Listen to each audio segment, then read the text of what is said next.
This African-American Civil War hero, who kept the Union flag aloft during extreme circumstances and was awarded the Medal of Honor for it. He is widely considered to be the first African-American Medal of Honor recipient. Join me today on the Ancestral Findings podcast to learn more about this American Civil War hero.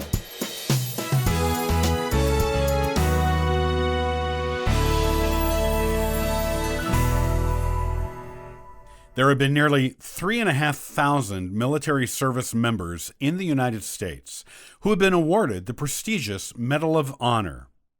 Of these, only 88 of them have been African Americans. Civil War hero William Harvey Carney was one of them.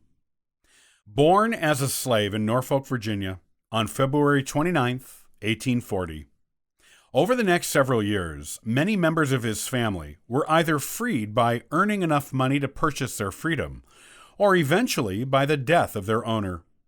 The records on the method William used to gain his own freedom are contradictory or non-existent, but most sources state he used the Underground Railroad, probably as a teenager, and joined the freed members of his family in Massachusetts. A naturally curious boy who was eager to learn, William got involved in academics in Massachusetts, being taught to read and write in secret because of the laws preventing African Americans from this pursuit. He decided on a career in the church, but the Civil War broke out before he could begin his ministry training. Instead, he decided that the best way for him to do God's work at that time was to join the Union Army and help free the slaves in the South. William enlisted in March of 1863 and was assigned to Company C, 54th Massachusetts Colored Infantry Regiment.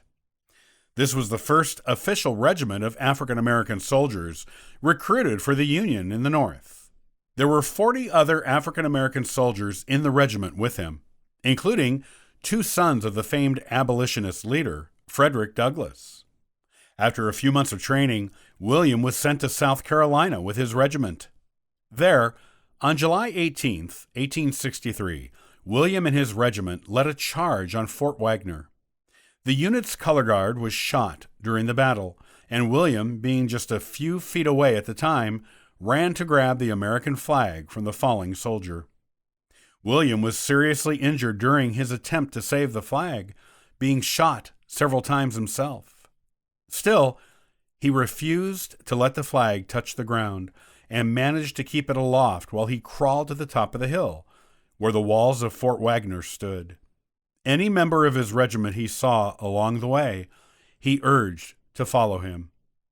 When he reached the fort, William planted the flag in the sand at the base of the fort and continued to make sure it was held upright until he was rescued. Witnesses say he was almost dead when he was found, and still holding the flag up so it wouldn't touch the ground. Even when he was rescued, he kept holding on to it, refusing to let his rescuers touch it. William held on to the American flag until he was brought to the temporary barracks of the Union Army, where he finally relinquished it to another soldier. William was seriously injured and nearly died after losing a lot of blood from the gunshots. However, he pulled through and survived, without ever letting the flag touch the ground. His actions on the battlefield that day inspired other soldiers who were involved in the charge, and his regiment became crucial to securing a victory for the North at Fort Wagner.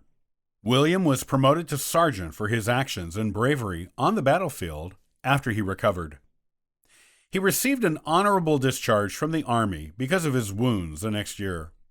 After the war, William went back to New Bedford, Massachusetts, and found a job maintaining the streetlights of the city. Afterward, he became a mail carrier, a job he held for 32 years. He became a founding vice president of the New Bedford Branch 18 of the National Association of Letter Carriers in 1890.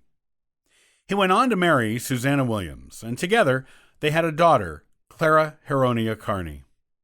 On May 23, 1900, William was awarded the Medal of Honor for his bravery during the charge on Fort Wagner.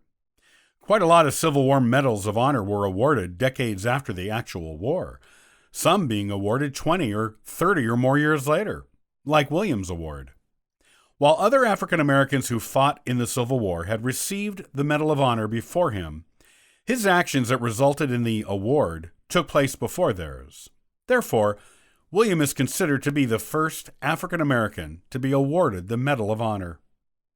The citation for his Medal of Honor reads, "When the color segment was shot down, this soldier grasped the flag, led the way to the parapet, and planted the colors thereon. When the troops fell back, he brought off the flag, under a fierce fire, in which he was twice severely wounded." William lived out the rest of his life in Massachusetts, except for a few years spent out in California, and died at the Boston City Hospital on December 9, 1908, because of injuries he sustained in an elevator accident at the Massachusetts State House, where he was working for the Department of State. At the request of his wife and daughter, his body lay in state for a day at the Walden Banks Funeral Home on Lenox Street. He was then buried in the family plot at the Oak Grove Cemetery in New Bedford, Massachusetts. The Medal of Honor is engraved on his headstone. Today, an elementary school in New Bedford is named after him. His face is on the Robert Gould Shaw Monument, and his house in New Bedford is on the National Register of Historic Places. William's old regiment was disbanded ages ago, but was recalled to duty in 2008. It now serves as a National Guard ceremonial unit that is present at honorary funerals and state events.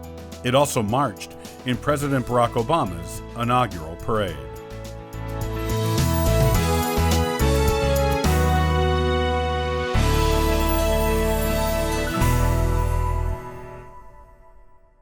Do you have an Italian surname in your family tree? Then you'll want to join me next time on the Ancestral Findings podcast to learn more about the history and meaning of Italian surnames. This information will help your family history research be more meaningful, vibrant, and interesting to you and your descendants. Thanks for joining me today. I'll see you next time on the Ancestral Findings podcast. And for further info, you can visit us at ancestralfindings.com.